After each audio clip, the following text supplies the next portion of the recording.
Imperial High Commander Grithak stood proudly before the Galactic Council. The massive circular chamber held representatives from 17 different species, all members of the powerful Centaurian hegemony. Holographic displays showed the captured human vessel. As you can see, the subjugation of this new species proceeded with minimal complications, Grithak announced, his 4 eyes blinking in sequence. The humans attempted resistance, but their technology is primitive. Their vessel was disabled with a single shot. The council members murmured among themselves. A tall, thin alien with blue skin and elongated fingers spoke up. "Our intelligence reports suggest these humans have only recently mastered basic space travel," said Councillor Vexmore. "They still fight among themselves over resources and territory. They will make excellent laborers in the mineral extraction facilities." Grithak nodded in agreement. "We already have teams studying their communication networks. They are divided into nearly 200 political units they call nations. They have no unified defense strategy. Conquest will be simple. Far away on Earth, the situation was very different from what the Galactic Council believed." Admiral Catherine Winters slammed her fist on the conference table. The world's top military leaders sat around her, faces grim as they watched the final transmission from the USS Defiant. "They took our people," she said, her voice tight with controlled anger. "They attacked without provocation." General Paul Hayes of the North American Defense Coalition nodded. "The Defiant's data package gives us plenty of information about their technology. Their weapons are advanced, but not beyond what we've prepared for." The room fell silent as the door opened. A woman in a plain gray suit entered. Everyone stood immediately. "Madam President," Admiral Winters said with a nod. President Diana Reeves took her seat at the head of the table. "I've spoken with the Security Council. All nations have voted unanimously. The Phoenix Protocol is now active." Those simple words changed everything. For 50 years, Earth had maintained a careful facade. While appearing divided, the world's nations had secretly built a unified defense force hidden from any watching eyes. The public knew nothing about it. Most governments knew only pieces. But now, the full might of humanity's hidden military would be revealed. "Launch status?" the president asked. Admiral Winters pressed a button on the table. A holographic display appeared, showing 7 massive vessels in underground and underwater bases around the world. All Phoenix-class ships are ready for deployment. The USS Reckoning and USS Consequence can be launched within 3 hours. The others will follow within 24 hours. President Reeves looked around the table. "Ladies and gentlemen, we have prepared for this day. We hoped it would never come, but we are ready. Humanity will not surrender." Deep beneath the Pacific Ocean, in a secret facility carved into the seafloor, Chief Engineer Alan Garcia moved through the bustling launch bay of the USS Reckoning. The ship was enormous, nearly a mile long, with a sleek black hull that absorbed light rather than reflected it. It was the most advanced warship humans had ever built. "All systems are green," reported his assistant, Lisa Rodriguez. "Quantum. Drives are online. Plasma weapons charged. Shield generators at full capacity." Garcia nodded, looking up at the massive vessel. "Begin final launch sequence." Throughout the ship, crew members took their positions. Most had trained for years in simulators preparing for this moment. They had always known that humanity might one day face a threat from the stars. On the bridge of the Reckoning, Captain Olivia Martinez settled into the command chair. Her crew worked efficiently around her, preparing the ship for its first real mission. "Captain, we have our orders," announced her second-in-command, Commander Jack Nelson. "We are to rendezvous with the USS Consequence near Neptune, then proceed to the last known location of the Defiant." Martinez nodded. "Our primary objective is to rescue the Defiant and her crew. Secondary objective is to gather intelligence on enemy capabilities." "And if they resist?" Nelson asked quietly. "Then they learn what happens when you attack Earth," Martinez replied. At Imperial Outpost Station 47, Sub-Prefect Voloshin was having a boring day. The outpost orbited a gas giant at the edge of the system where the humans had been found. His job was simply to monitor the area while the main fleet prepared for the invasion of Earth.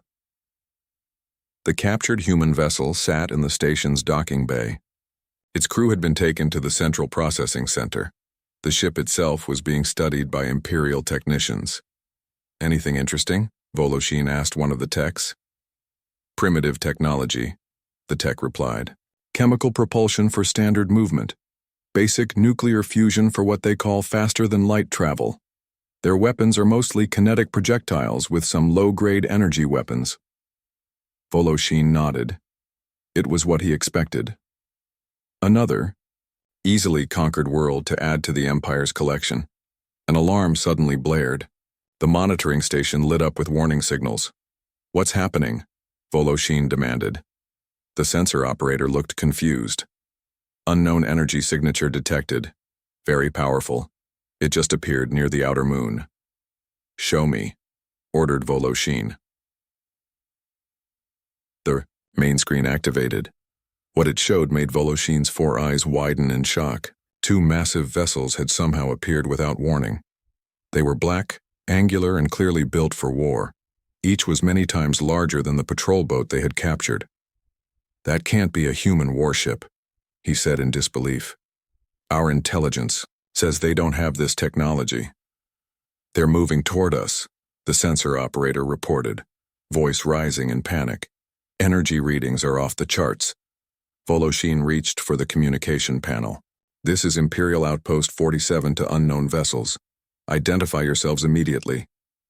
The screen changed to show a human female in a dark uniform.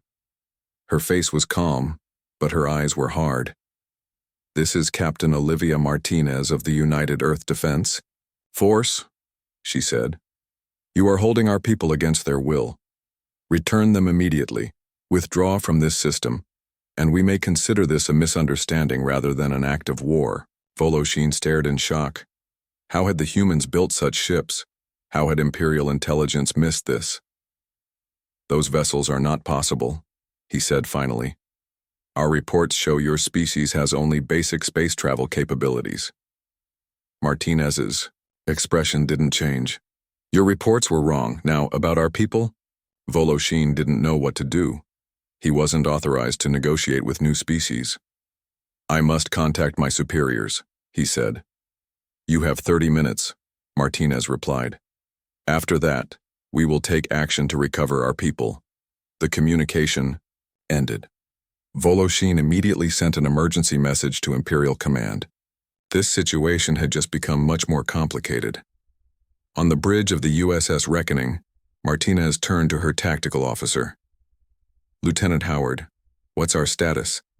Lieutenant Ryan Howard checked his displays. "We have weapons lock on both, the station and the vessel holding the Defiant.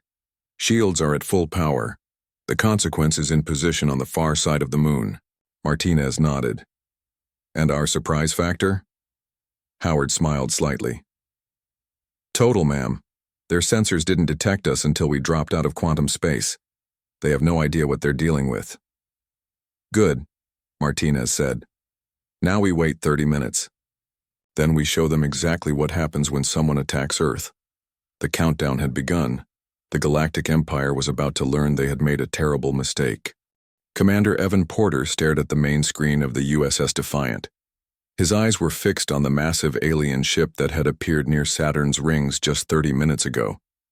The ship was unlike anything he had ever seen before, sleek, with glowing blue lines across its silver hull. It was at least 5 times larger than the Defiant. "Are they responding to our hails yet, Lieutenant Wells?" Porter asked, his voice calm despite the situation. Lieutenant Samantha Wells shook her head. Her fingers moved quickly across her communication panel. "Nothing yet, Commander, but they're scanning us. Very thorough scans." Porter nodded and straightened his blue uniform. This was what they had trained for, but no training could fully prepare anyone for humanity's first contact with alien life. The USS Defiant was a patrol vessel with a crew of 42. It wasn't meant for first contact situations. "Keep broadcasting. The standard greeting message," Porter ordered. "All languages, all frequencies." The bridge was quiet. Everyone was focused on their tasks, but Porter could feel the tension. Officer Greg Mason at Weapons Control kept his hand near the defense systems. Navigator Laura Chen watched the alien vessel's movements carefully. "Sir, they're responding," Wells suddenly called out. "Audio and visual." Porter took a deep breath. On screen, the main screen flickered and an alien face appeared. The being had purple-gray skin, 4 eyes arranged in a diamond pattern, and no visible nose. It wore what seemed to be an ornate uniform, with symbols Porter couldn't understand. "I am Imperial Envoy Zix Thaler of the Centaurian Hegemony," the alien said in perfect English. "We represent the Galactic Empire, which spans 3,000 worlds across this sector of the galaxy." Porter stood up straight. "I am Commander Evan Porter of the Earth Defense Force. Welcome to the Sol system. We are honored to make your acquaintance." The alien's upper eyes blinked. "We have observed your world for several decades. Your species has finally developed sufficient technology to warrant formal contact." Porter felt a mixture of surprise and concern. They had been watching Earth for decades.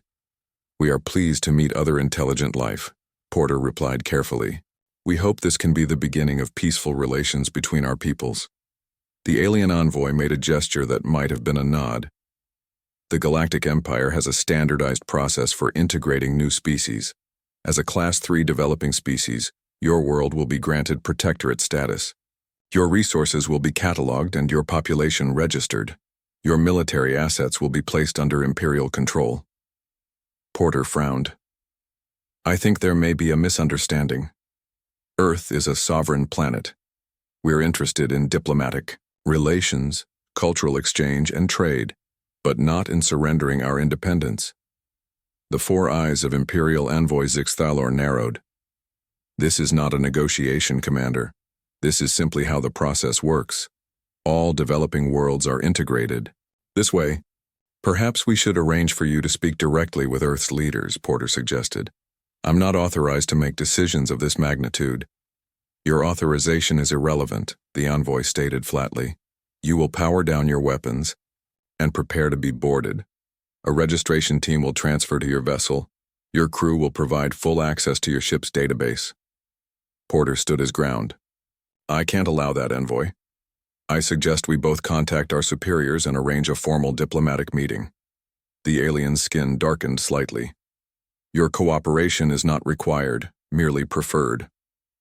The screen went black. "They've cut communication." Wells reported, her voice rising with alarm. "Shields up! Battle stations!" Porter commanded immediately. The warning sirens blared throughout the ship. The crew moved with practiced efficiency. "They're charging weapons," Officer Mason called out. Porter gripped the arms of his command chair. "Evasive maneuvers. Send an emergency signal to Earth Command." The Defiant lurched as the engines pushed it into a defensive pattern. But they were too late. A bright purple beam shot from the alien vessel. It struck the Defiant's engines. The ship shuddered violently. Several control panels sparked and exploded. "Direct hit to our propulsion system," Engineer Frank Diaz shouted over the comm system. "We've lost main engines and FTL capability." Porter turned to communications. "Lieutenant Wells, did our distress signal get out?" Wells worked frantically at her damaged console. "Yes, sir. Full data package transmitted before they hit us. Earth knows we're under attack and has our location." The alien ship fired again. This time the beam was different. A soft blue light that surrounded the Defiant. "It's some kind of tractor beam," Chen reported. "We're being pulled toward their ship." Porter knew they had few options left. The Defiant was a patrol boat, not a warship. They carried standard defensive weapons, but nothing that could match the alien vessel. "All hands prepare for possible boarding," Porter announced ship-wide. "Secure sensitive areas and prepare emergency protocols. I want security teams at all airlocks." On the screen, the alien ship grew larger as they were pulled closer. Porter could now see that what he had thought were decorative lines were actually some form of energy conduits running through the hull. "Sir, we're receiving another transmission," Wells said. The alien envoy appeared again. "Your resistance is both futile and disappointing. Most species understand their place in the galactic order." "Humanity determines its own place," Porter replied firmly. "We do not surrender our freedom to anyone." "A typical response from a primitive species," the envoy said. You will learn. The Centaurian hegemony has integrated hundreds of worlds. Some required more persuasion than others. As the connection ended, Porter turned to his crew. Record everything. Whatever happens next, Earth needs to know what we're dealing with. The Defiant shuddered again as it was drawn into a massive opening in the side of the alien vessel. The patrol ship now looked tiny compared to the enormous bay it was entering. Weapons are offline, Mason reported. They're using some kind of dampening field. Porter nodded grimly. Switch to backup power and secure all stations. Download the ship's logs to the emergency beacons. As the Defiant was swallowed by the massive alien ship, Porter thought about Earth. The planet had no idea what was coming. The Galactic Empire clearly expected an easy conquest, another primitive world to add to their collection. What the aliens didn't know was that humanity had always prepared for this possibility. For decades, Earth's nations had quietly built defenses while presenting a divided front to any watching eyes. The Defiant was just a patrol boat, not representative of humanity's true capabilities. They think we're weak, Porter said quietly to Lieutenant Wells as they watched armed aliens approach their airlock through external cameras. That's their first mistake, Wells nodded, and probably not their last. The airlock hissed as the aliens began forcing it open. Commander Porter straightened his uniform and prepared to meet the invaders. Whatever happened to him and his crew, he knew one thing for certain. The Galactic Empire had just started a war they weren't prepared to fight. The 30 minutes passed slowly on Imperial Outpost Station 47. Sub-Prefect Voloshin paced back and forth, his 4 eyes darting between the main view screen and the station's chronometer. The 2 massive human warships remained in position, dark and threatening against the backdrop of space. Any response from Imperial Command? Voloshin asked for the 5th time. His communications officer shook her head. Nothing yet, sir. Our message is still being relayed through the network. Voloshin hissed in frustration. The Empire was vast, and even with their advanced communication technology, messages to the Central Command could take time. Time they apparently didn't have. The main screen suddenly came to life. Captain Martinez's face appeared again. Your 30 minutes are up, she said calmly. What is your decision? Voloshin straightened his uniform nervously. I am not authorized to release prisoners without direct orders from my superiors. I have contacted Imperial Command and am awaiting instructions. Martinez's expression didn't change. That's unfortunate. We will now recover our people ourselves. The screen went dark. Alarms immediately blared throughout the station. They're launching smaller craft, the sensor operator shouted. 6 vessels approaching fast. Voloshin moved to the defense console. Activate shields, charge weapons. But before the station's defenses could fully activate, something strange happened. The lights flickered and all the systems briefly went offline before rebooting. What was that? Voloshin demanded. The chief technician looked at her readings, in disbelief. Some kind of directed electromagnetic pulse, but it was selective. It only affected our weapons and shields, not life support or other systems. Outside, the 6 sleek black shuttles from the Reckoning approached rapidly. Each carried a team of Earth's special forces, soldiers trained, specifically for space combat and rescue operations. Inside the station's detention area, Commander Evan Porter and his crew sat in energy cells. They had been questioned repeatedly about Earth's defenses, but had revealed nothing important. Porter looked up as the lights flickered, then smiled slightly. Get ready, he whispered to Lieutenant Wells in the next cell. I think our ride is here. The station shook as the human shuttles docked forcefully at various access points. The Imperial guards looked around in confusion as their weapon systems suddenly powered down. On the USS Reckoning's bridge, Captain Martinez watched the operation unfold on multiple screens. All teams have successfully docked, reported Lieutenant Howard. Our EMP weapons worked perfectly. Their defensive systems are offline, but their life support remains functional. Martinez nodded. Status of the Consequence? In position. Captain, they're keeping their weapons locked on the Imperial vessel that captured the Defiant. Martinez smiled slightly. Good. Now let's see how our boarding teams are doing. Inside the station, the Imperial Guards were learning an important lesson about human combat abilities.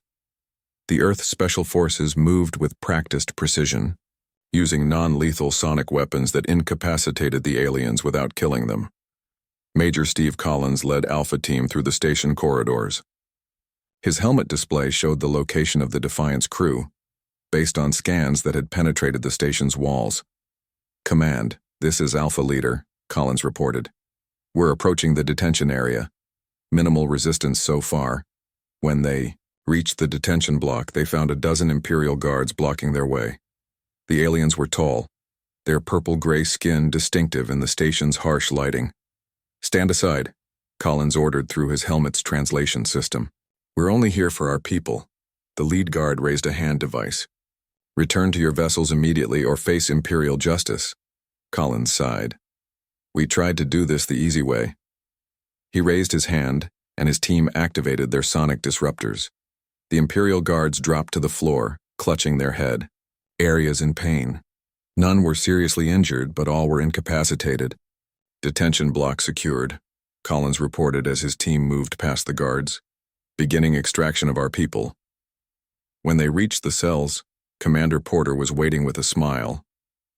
Took you long enough, he said, as the energy barrier deactivated. Sorry for the delay, sir, Collins replied. Traffic was terrible. Within 20 minutes, all crew members of the Defiant had been rescued.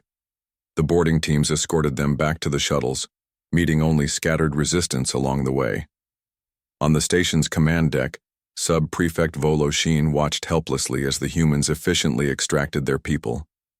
His weapons were offline, his guards overwhelmed by technology he'd never seen before. A new message appeared on his screen. It was Captain Martinez again. We have recovered our people, she said. Now about our ship. Voloshin swallowed hard. Take it and leave, he said, but know that the Empire will respond to this attack. Martinez raised an eyebrow. Attack? We simply recovered what was ours after you attacked us first. Remember that distinction when you report to your superiors. In the station's docking bay, another team of humans had boarded the disabled USS Defiant. Chief Engineer Alan Garcia personally led this group, quickly assessing the damage. The main engines are fried, he reported to Captain Martinez, but we can tow it back home. Proceed, Martinez ordered. All teams, complete your extraction and return to the ships. As the human forces withdrew, they left behind confused and shaken Imperial personnel. No one had been killed, though many would have headaches for days from the sonic weapons. The humans had been efficient, professional, and far more advanced than any Class 3 developing species should be. As the last shuttle detached from the station, Voloshin finally received a response from Imperial Command. A high-ranking officer with elaborate uniform decorations appeared on his screen. Sub-Prefect, the officer began, your report about advanced human vessels must be in error. Our intelligence is clear that, Voloshin interrupted, something he would never normally dare to do. With respect, Admiral, I am sending you visual evidence now. These humans have technology that rivals our own. They disabled our systems with targeted electromagnetic pulses that we couldn't block. Their soldiers extracted their people with minimal effort. He transmitted the station's security recordings.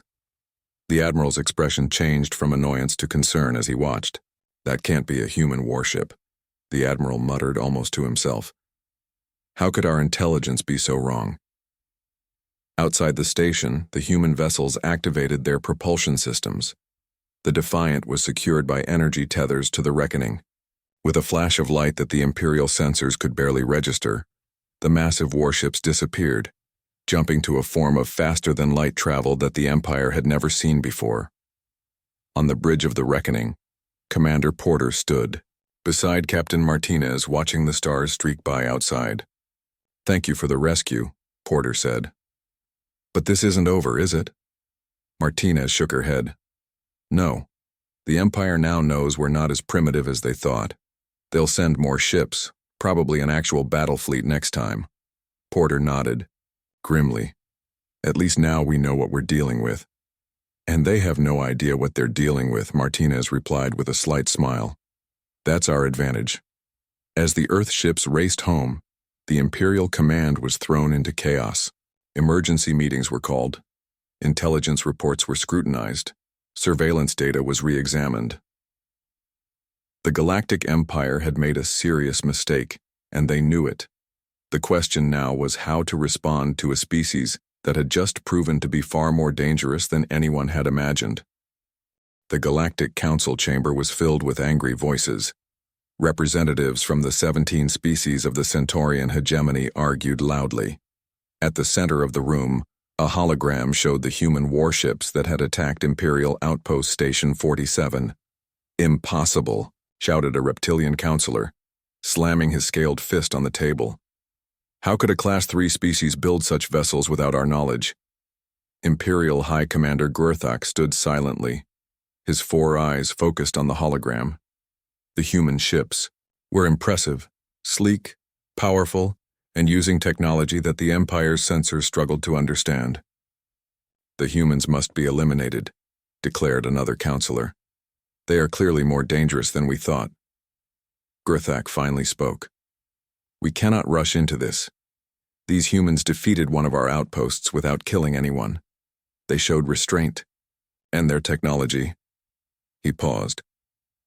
"Their technology appears to match or exceed our own in several areas." The council chamber fell silent. Such an admission from a high commander was rare. "What do you suggest?" asked the head counselor, an ancient being with pale blue skin. "We send a proper military response," Gurthak said. 3 Imperial battlecruisers. If the humans truly wish peace, they will surrender when faced with real Imperial power. The council voted quickly. The motion passed. Admiral Clavash, famous for conquering 17 worlds, was chosen to lead the mission. 3 of the Empire's finest battlecruisers were assigned to him. As the meeting ended, a junior intelligence officer approached Gurthak privately. "Sir, there's something you should see," the officer said quietly.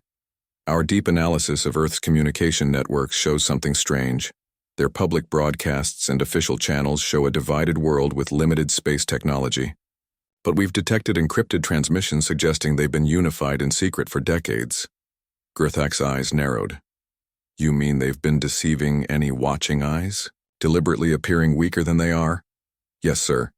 It appears they've suspected they were being observed." Gurthak felt a chill run through his body. "This changes everything. Tell Admiral Clavash to proceed with extreme caution." Back on Earth, the United Earth government held an emergency session. The 7 Phoenix-class warships were now all active, patrolling the solar system in case of another Imperial attack. In the briefing room of Earth Defense Headquarters, Commander Porter told his story to the military leadership. His uniform was clean but still showed signs of his ordeal. "They see us as a primitive species to be conquered," Porter explained. "Their empire has done this hundreds of times before. They expect us to surrender without much fight." Admiral Winters nodded grimly. "Well, they've learned we're not as primitive as they thought. The question is, what will they do next?" Dr. Nicole Baker, head of Earth's Xenopsychology Division, stood up. She was a tall woman with short gray hair who had spent years studying potential alien psychology.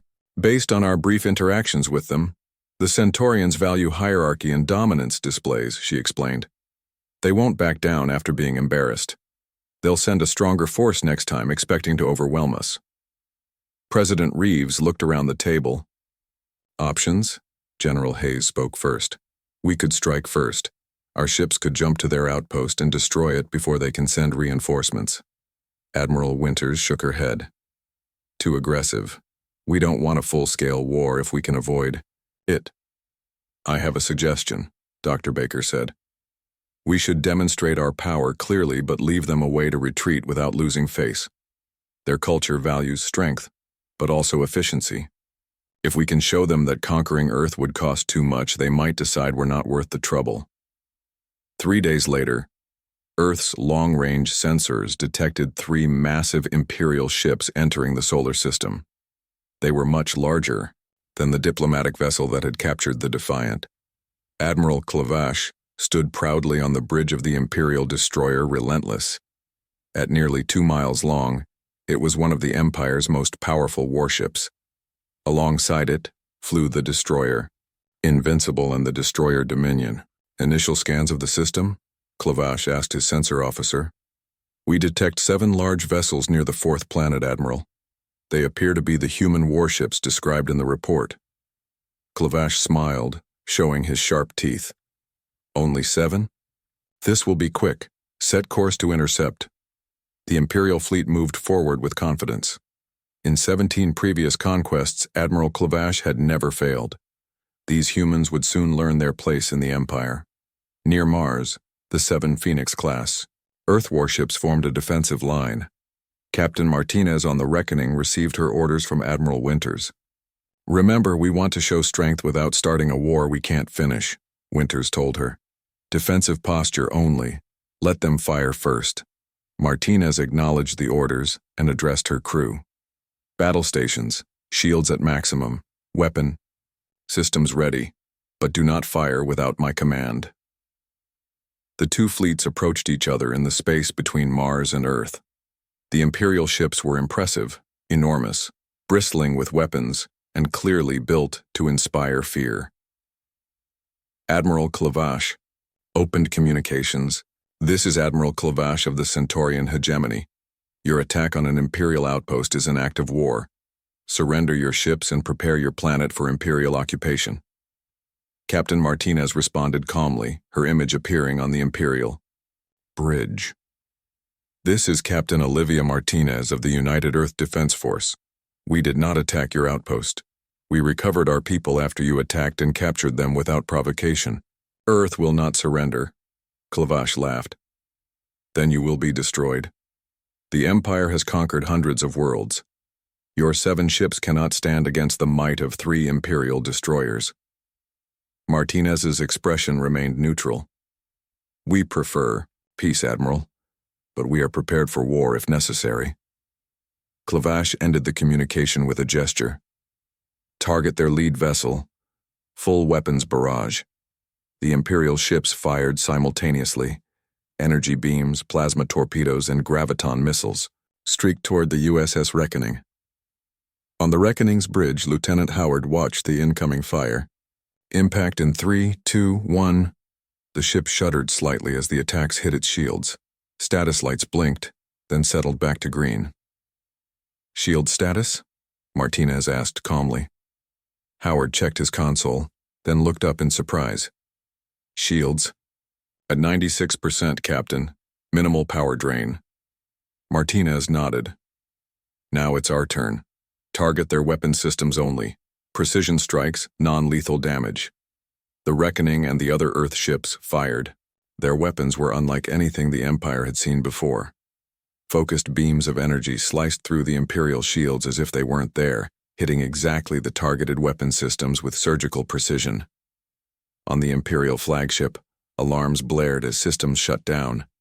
Impossible, Clavash shouted. How did they penetrate our shield so easily? His weapons officer looked up in shock. Sir, we've lost 60% of our weapon systems. The other destroyers report similar damage. Clavash couldn't believe what was happening. Fire all remaining weapons, destroy them. The Imperial ships fired again, using everything they had left. The Earth vessels took the hits without significant damage. Then the USS Reckoning moved forward alone.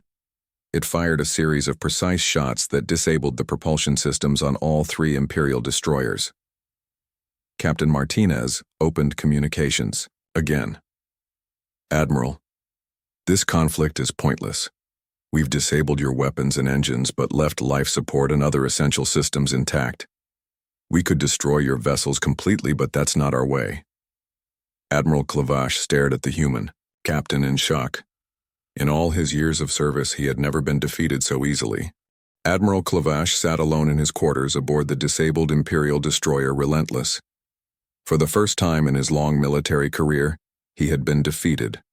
Not just defeated, humiliated. The humans had disabled his entire battle group without destroying a single ship or taking a single life. A message alert sounded. It was the Galactic Council requesting an immediate report. Clavash took a deep breath and activated the communication system. The holographic image of the head counselor appeared. "Admiral, explain what happened." "The humans possess technology far beyond what we expected," Clavash said simply. "Their ship's shields absorbed our attacks with minimal power loss. Their weapons penetrated our defenses as if they weren't there." "How is this possible?" demanded the head counselor. "No Class 3 species has ever developed such technology without outside help." Clavash had been asking himself the same question. "I believe we have made a serious error in classification. These humans are not a typical developing species. They appear to have deliberately hidden their true capabilities." The head counselor was silent for a moment. "The council has reached the same conclusion. Our intelligence analysts have discovered something disturbing. The humans have been preparing for extraterrestrial contact, possibly hostile contact, for generations." 6 months later, Commander Evan Porter adjusted his formal uniform as he stood in the Grand Meeting Hall of the United Nations in New York. The room was filled with representatives from Earth's nations and a delegation from the Centaurian hegemony. Porter glanced at Captain Martinez, who stood beside him. "Never thought I'd be here when I took that patrol mission to Saturn," he said quietly. Martinez smiled. "First contact situations are always unpredictable." Admiral Winters approached them. "It's time. The Imperial delegation is ready to sign the treaty." The three of them walked to the large round table at the center of the hall. On one side sat President Reeves and Earth's diplomatic team. On the other side sat Imperial diplomat Nevron and several other aliens. Nevron was different from the military officers Porter had encountered before. She had the same purple-gray skin and 4 eyes, but her manner was less arrogant. Since being appointed to handle the human situation, she had spent months learning about Earth's cultures and history. "Commander Porter," she said with a respectful nod. "Captain Martinez, Admiral Winters. It is good to see you again under more pleasant circumstances." President Reeves stood to address everyone. "Today marks a historic occasion. After our difficult first contact, we have reached an understanding with the Centaurian hegemony. The Sol Imperial Accord establishes Earth as an independent power with full rights in galactic affairs." Imperial diplomat Nevron spoke next. "On behalf of the Galactic Council, I extend formal apologies for the actions taken against the USS Defiant. We recognize that our approach was deeply flawed." The ceremony proceeded with the signing of the treaty documents. As the formalities concluded, Porter found himself standing next to Nevron. "May I ask you something, Commander?" the diplomat said. Porter nodded. "Of course. How did humans advance so quickly? Our records show your species was launching primitive chemical rockets just 80 years ago. Now you have technology that matches or exceeds our own in several areas." Porter considered his answer carefully. "We've always looked to the stars with both hope and caution. Our fiction, our stories, often imagined meeting advanced alien civilizations, some friendly, some hostile. I guess you could say we prepared for the worst while hoping for the best." Nevron's upper eyes blinked. "Fascinating. Most species develop space technology out of curiosity or resource needs. Yours developed it partly from caution." "Humans have always been good at preparing for threats," Porter said. "But we're also explorers. We want to learn, to discover, to make friends. We just prefer to do so from a position of strength." Later that evening, a reception was held to celebrate the treaty signing. Earth's leaders mingled with the Imperial diplomats. Dr. Nicole Baker chatted with Nevron about cultural differences, while engineer Alan Garcia discussed propulsion theory with an Imperial scientist. In a quiet corner, Admiral Winters spoke privately with President Reeves. "Do you think the peace will last?" Winters asked. The president sipped her drink. "That depends on what they do next. The treaty gives us breathing room, and now they know picking a fight with Earth would be costly." "What about the other subjugated worlds they mentioned?" Winters asked. "The ones they've already conquered?" Reeves smiled slightly. "One step at a time, Admiral. For now, we focus on building a real relationship with the galactic community. The future will take care of itself. On the Imperial Diplomatic vessel orbiting Earth, Junior Analyst Tyreleth prepared his report for the Galactic Council. He had been assigned to study human culture to better understand how this species had developed so rapidly. His findings were troubling. Human entertainment media showed they had been imagining space warfare for centuries. Their fiction had practically provided the blueprint for their real-world military strategy. While the Empire had watched for technological development, humans had been psychologically preparing for first contact since before they left their atmosphere. Even more concerning was what his analysis suggested about human potential. Tyreleth's projections indicated that humanity's advancement curve was still accelerating. In 20 years, they might surpass the Empire entirely. He included a final recommendation in his report. The human tendency to prepare for worst-case scenarios has made them a formidable space power. However, their genuine desire for peaceful coexistence presents an opportunity. The Empire should focus on building alliance rather than dominance with humanity. As his report transmitted to the Council, Tyreleth watched Earth through a viewport. The blue planet spun peacefully below, home to a species that had just dramatically changed the balance of power in the galaxy. Back at the reception, Commander Porter stepped outside onto a balcony. The night sky was clear, stars shining brightly. He thought about how close Earth had come to becoming just another conquered world in the Empire's collection. Captain Martinez joined him, handing him a drink. "Thinking deep thoughts, Commander?" Porter nodded toward the stars. "Just wondering what else is out there. The Empire can't be the only other civilization in the galaxy." "Probably not," Martinez agreed. "But whatever comes next, we'll be ready." Porter smiled. That's what humans do best. Inside, the celebration continued. Earth had survived its first contact with an alien empire. Not through luck, but through preparation and foresight. Humanity had earned its place among the stars not because they were stronger or more advanced, but because they had never taken their security for granted. And in the great game of galactic politics, that caution had proven to be their greatest strength. As news of the powerful human warship spread throughout the Empire's territories, other subjugated worlds began to hope. If humans could stand against the Empire, perhaps they weren't as invincible as they claimed. The galaxy was changing. And it had all started because an Imperial envoy had mistaken a human patrol boat for a warship, never suspecting what actual human warships could do.